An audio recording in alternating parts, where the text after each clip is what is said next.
journey to work for millions of commuters, but the result of one of the most successful corporate rebrands ever. One which used the clean and functional lines of Art Deco to sell a single unified image to the travelling public.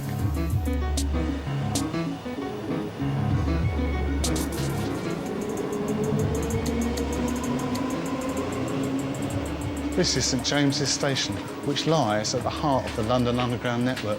And up here is a fantastic deco building from which the whole network was run.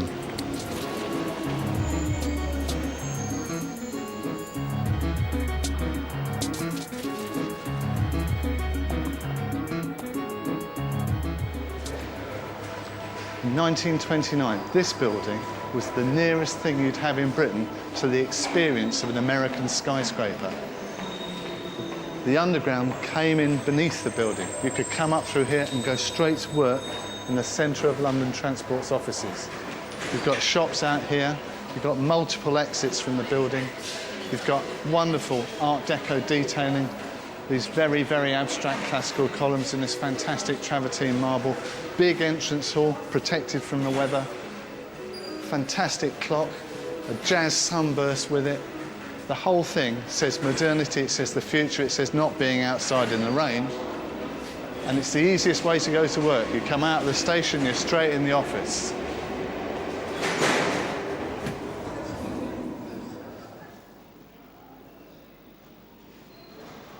It's suddenly quiet and you get the feeling of control in here. Particularly these machines are here to show that this is the nerve centre of the whole transport operation. These tell you the intervals between trains, but that's not really what they symbolically do. They're all about giving the illusion that this building is quietly, efficiently, solidly organising the transport of London. And here's where you can see it. This is the language of control. And the travertine walls, they're marble, but what's important about this marble is it has a sense of flow. They look like rivers that have been frozen in stone. And of course, this motion is what this building is all about. London, a great capital. More people than in any other city in the world, forever on the move over its vast surface. 11 million journeys made every day by London transport vehicles. The far reaches of the city stretch out to each other, and all London is linked together. After the First World War, the many companies that ran London's public transport began to amalgamate and modernise. By the 1920s, the Underground Group controlled Britain's first truly modern transport system, combining not just the vehicles and trains, but technology, engineering, design and branding. The hub of the system was its new Art Deco headquarters at 55 Broadway, in the heart of Westminster.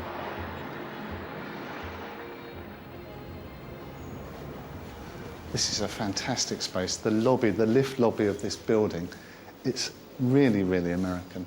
It's like a compressed version of the Empire State Building. Not least, this thing that tells you where the lifts are, what floor they're in. Although it only goes up to 10, it looks like a great tower block. It's suggestive of height and lifts, lifting enormous things up great high buildings, but of course it isn't. And the 4 lifts here are the nerve centre of what makes this lobby modern. So it's very grand, it's a great statement, and of course when you come into this lobby you've already been through a lot of the building, which is the entrance from the station, but also it's a kind of arcade of shops. And this is really the essence of this building's modernity, is that all the things, the shops, the tube station, the lobby, the lifts, it all takes place indoors, not out there in the open. This is a whole block we're standing in, not some tiny little building off a street.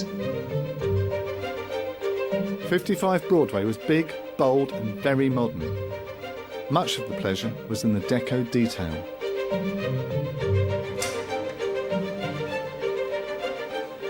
It's often the most neglected bits of these buildings that are the best. I mean, this is just a quiet little staircase.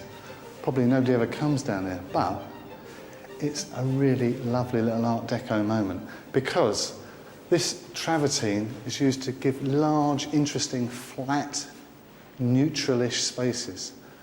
These are highlighted. This is a real Art Deco thing. You use highlights to bring to life plainness, And the top edge of this baluster is nice and shiny, the goldness that you only get from bronze, which is a real lush gold. And then this sort of sunburst, although it's a much used motif, it always kind of gives you the sense that you've got to be going up. It's a positive thing. Even these balusters have this kind of growth movement thing going on. And I've just noticed here they have these, I guess there must have been skylight windows or something. But even these have a kind of jazziness about them. And I mean, it has been a rude term, jazz modern, but sometimes it's the term that works, and here it does. Anyway, going up here.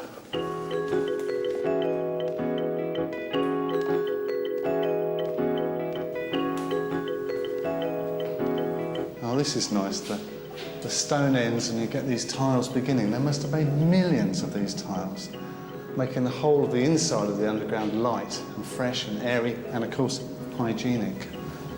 More bronze. Oh, now this is really fantastic, because these balusters, when you look up this stairwell, you see them in all their magnificent primitivism. Lovely. Oh, map. And this, I didn't expect to find this here. This is the map before Harry Beck's more graphic map based on electrical circuit diagrams. Anyway, the modern map that we all know, but this is the old underground map, and it gives you this great sense of the chaos of the system. And also this thing that's really important to the underground, that although the centre's here and there's a lot of tubes there, it's really about getting people in from the far suburbs like Southgate into the centre. So really this marks the expansion of London. Here's old London, here's underground London. Massive.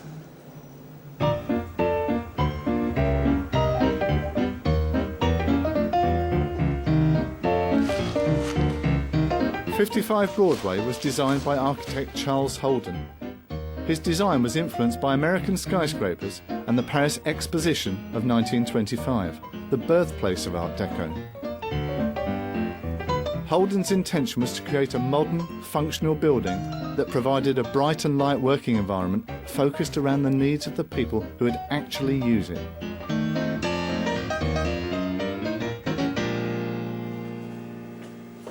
This is the mail system, and it comes from a time where mail was very small, just tiny little letters, and you'd shove them in there and they'd drop down to the basement, and then they'd sort them and deliver them to the offices. So it looks pretty automated, but to me it just seems like a big hole you throw your mail down. But it's really nice. Here it says Cutler Mail Chute Company, Rochester, New York. And I think in this building generally there is a lot of language that says we're American, we're efficient, and America was synonymous with the future. And right over here, central to the whole business of business, is a clock, electric clock. And I guess a lot of people didn't have watches. So every time you left the office and went anywhere else, there was this great big clock telling you you're wasting company time. The nicest thing on this floor is this lovely Grecian water fountain, fantastic marble mouldings. And it works. Fortunately, the water isn't very nice.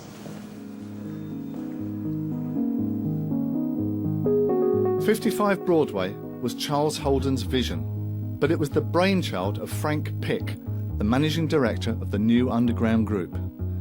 These two men, Holden and Pick, were pivotal in the development of London's transport network.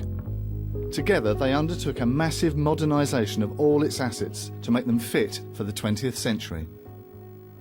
Well, Frank Pick was the managing director of the Underground, and he was this amazing business brain who'd come from the North Eastern Railway who brought everybody together.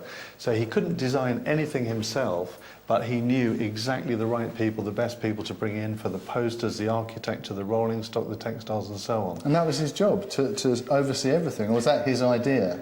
Well, he's an accountant. He's probably one of the only accountants that's ever been so incredibly creative and so insightful in bringing together people like these artists and designers. He knew all the European modernists who were in the vanguard of design, but he was also able to kind of fuse that with an English modernity, which was almost medieval in its attention to detail and its love of craft. So he was trying to create something that was modern, but had a kind of arts and crafts thoroughness about it. Absolutely, totally thorough. He had one eye on the skyscraper and one eye on the sylvan English landscape. So how did that manifest itself in the underground? I mean, because that's nothing to do with the landscape or skyscrapers. Well, the architecture, I think, of the underground, and certainly 55 Broadway, where we are now, was a synthesis of the absolute forefront of transatlantic design and technology. So what did Holden do on the underground? Well, Holden did many stations on the Piccadilly Line, the Northern Line. He worked from 1922 to the beginning of the Second World War, and he made this incredible building. And was it a close relationship between them? It was very close. It was so close that they occasionally fell out. There was a point where Holden was nearly sacked because Frank Pick found out that Holden had given one of the stations to one of his junior architects. And unfortunately, it happened to be Pick's local station in Hampstead. When Pick found out, he threatened to sack Holden and the whole practice. And it was only through Holden's much gentler approach to the fiery Frank Pick that Holden was able to retain the consultancy.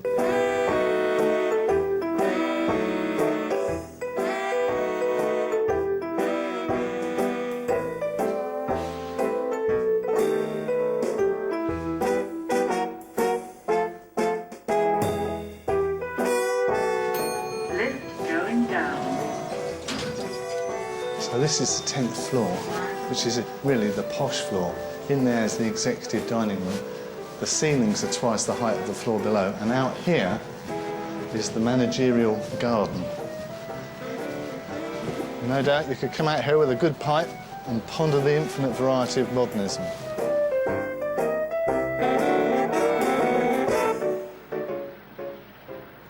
These tall buildings offered a reframing of not just offices and transport, but also luxury, because height, getting up above everyone else, was almost like a definition of being above, more luxurious than everybody else. So out here on this roof garden, which also had connotations of Babylonian splendour, you could look down on everybody around you. And certainly Pick and Holden could stand here and see that they built a monument to the centrality of London transport, to the whole business of being in London. And even now that buildings have grown in height, not many come above this, but in 1929, this was the tallest thing around. And being up here on the 10th floor was at least 3 stories above everyone else. So here, you're on top of the world.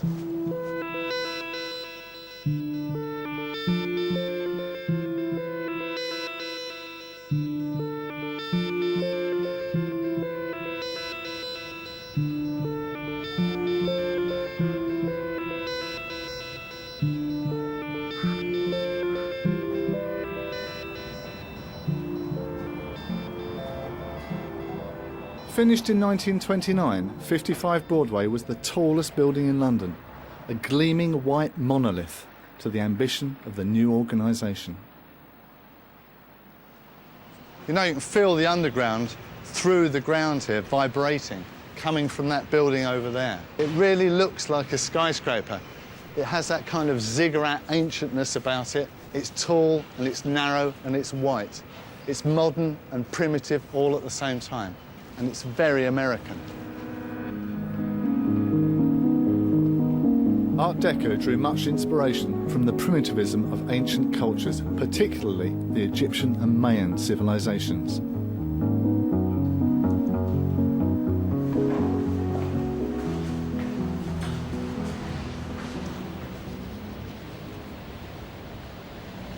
One thing you can really appreciate from up here, perhaps the best view of this building, is how different it is from all the other buildings around it.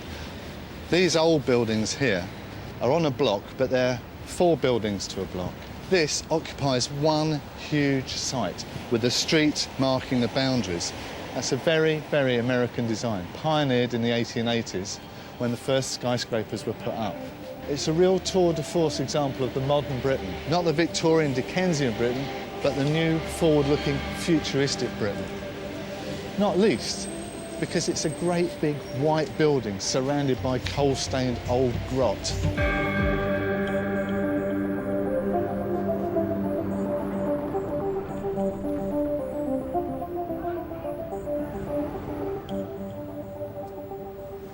This stone, Portland stone, is the stone of choice for most British architects because this stone, which is somewhere between limestone and marble, epitomises the nature of Britain. It has the whiteness of the white cliffs, although this isn't white because, as you can see, it's filthy. It's stuffed with fossils, and somehow it combines modernity and ancientness all in the same thing. It's clean, modern, but also you can see this sediment of old Britain squashed into lumps of stone. So it's the ideal choice for a headquarters building. Nothing says stability and foreverness like this stone.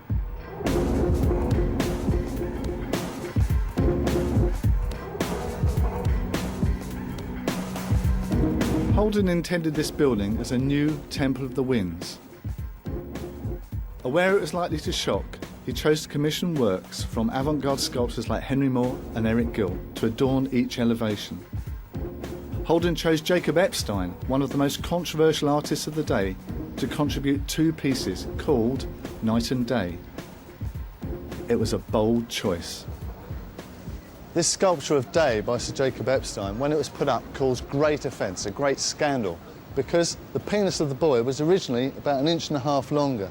And this extra 1.5 inches had the effect that when the rain ran down it, water cascaded off the end of the penis into the street. So 1.5 inches had to come off.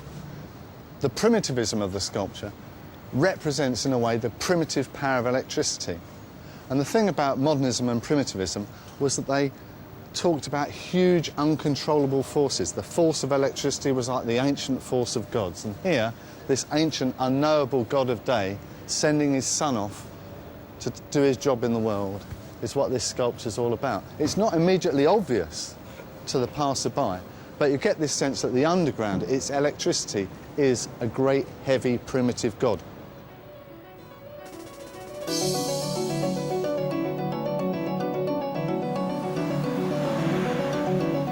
Frank Pick crucially understood the value of good design and that the look of London transport is its personality. He had begun his modernisation programme by commissioning posters that would persuade commuters to use the trains in their leisure time. In the 1920s, bright, colourful Art Deco designs produced by the best artists of the day were always given pride of place in the tube stations. Frank Pick understood just how effective they could be in persuading the public that this was a modern, forward-looking transport system.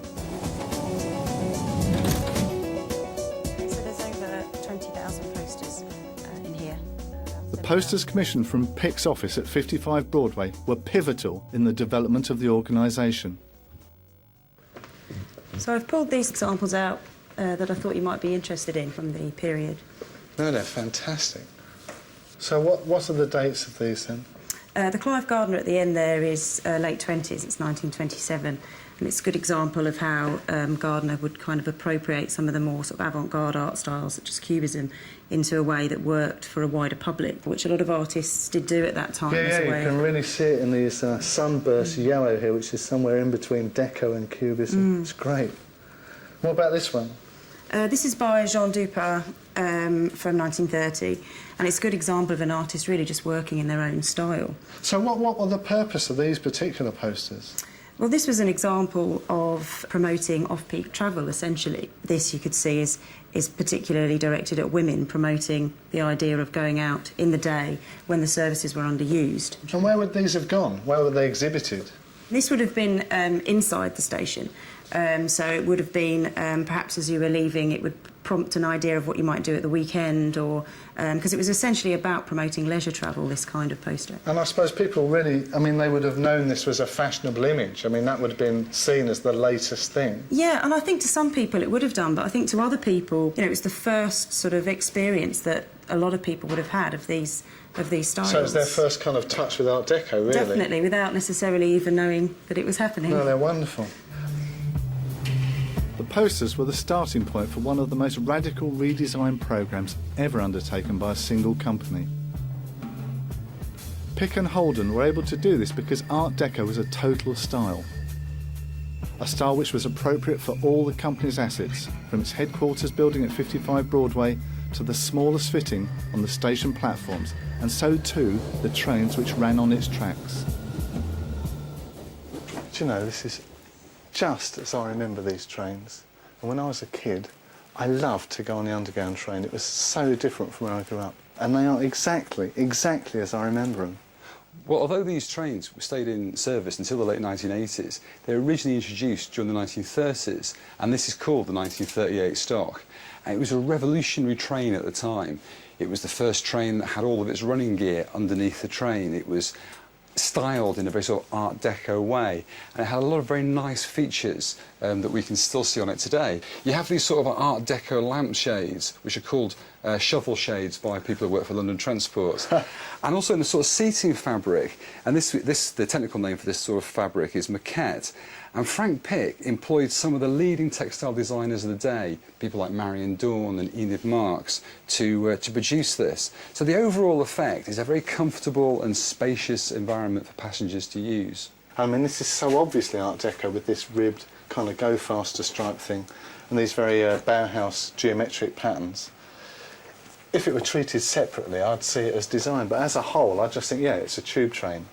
I think it was part of that whole fitness for purpose that Frank Pick was trying to achieve with the trains. They're very modern. From a technical point of view, they're a great improvement on the trains that went before, but they're also very attractive spaces for passengers to use. And the seats are pretty amazingly comfortable, you know. Yeah, they're nice, aren't they? Pick took a personal interest in the designers that were chosen and the samples. And we know that both from the posters that he commissioned, but also from sort of the maquette samples, he would personally sign these off, even though, as managing director and later vice chairman, he was extraordinarily busy. He still put aside an afternoon a week to do that sort of commissioning. And do you think that kind of total control helped the system? It did. I mean, Pick brought order to what was a very disparate system in the 1920s and the 30s. And this sort of thing reassured the passengers that they were getting a consistent service. I'm surprised by just how many forgotten Deco gems are stored at the museum's depot. It's like nothing has ever been thrown away. Oh, I remember this. Finleys. I must have had millions of cigarettes out of here. These kiosks were very much part of the overall station designs in the 1920s and 30s. Yeah, they've got that kind of Deco streamlined, speedy box approach, yeah. Oh, this is fantastic. This is a Passimeter, and this is where passengers would have bought their tickets from. Why is it called a passimeter? Do they count people as they went past? Count people, and also it's a way of dispensing tickets in the main hall of the station. So this particular one was from Hainault's, and it was designed by Charles Holden. It's so Deco. These curved windows, and the whole idea that you're kind of going past somewhere, you're not stopping at a window. And this mad contrast between expensive material and lino, toilet flooring, but it green gives Art that Deco expensive feel of marble into the station. It's absolutely. And so modern, you know, a modern plastic material is as acceptable as bronze. It's great. No, that really is Deco. And this is the sign store, which is, of course, of critical importance in creating a standardised... So you've got all the signs from all the periods? Absolutely, for London Underground. So this is an example of the type of signs that were on the Underground before they began to standardise. So when are these from? These are both from the 1900s. You see they use a jumble of typefaces and difficult to read. Yeah, I mean, that is so Victorian, isn't it? It is, and it was coming from that Victorian tradition, where what Pick did was he introduced a new Underground typeface, which was commissioned from the leading calligrapher of the day, a man called Edward Johnson, and he produced this very clear font, which was then used on signs with lots of white space behind, The new bullseye or roundel logo, very prominently positioned, a minimum of text to give a sort of maximum impact. Here you can really see how crowded all this information is, and just this is just so empty, and it's just pure information as we now expect to see it. And I love this, the arrow going straight down the tube. I really didn't get before, but this is the tube. It's lovely.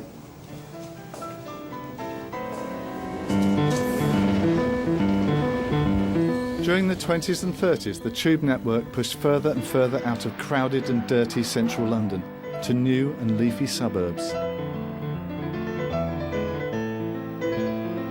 And it was Charles Holden who oversaw the design of the new stations, designs which became increasingly radical for suburban London.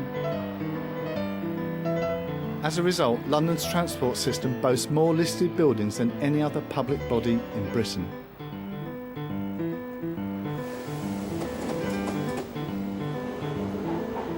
Of course, travelling in the tube in the 30s wasn't so different to now. It was noisy and it was rattly, but above all, it was fast.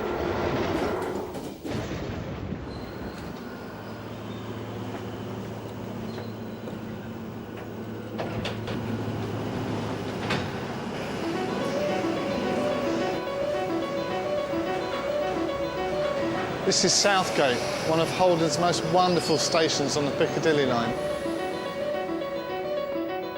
Opened in 1933, Southgate is the most dazzling of all Holden's stations.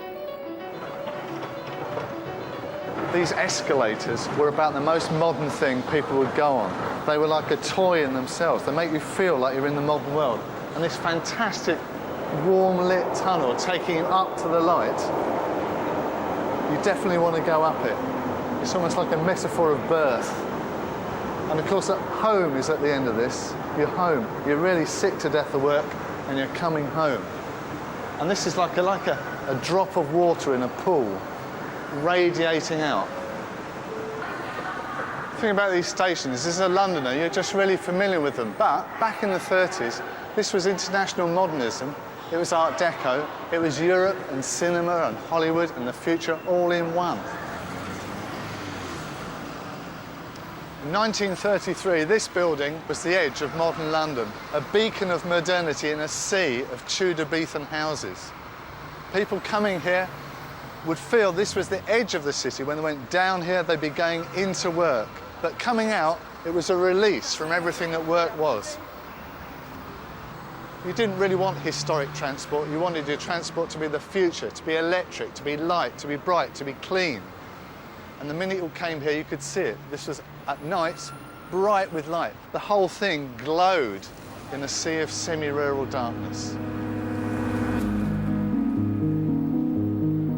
From its very heart at 55 Broadway to the furthest reaches of the network, in the posters, the stations and the trains, Holden and Pick's Art Deco designs enriched and advanced the lives of millions of people in the 30s. But London Transport's bright new world still endures, even now in the 21st century, fulfilling the purpose for which it was meticulously designed.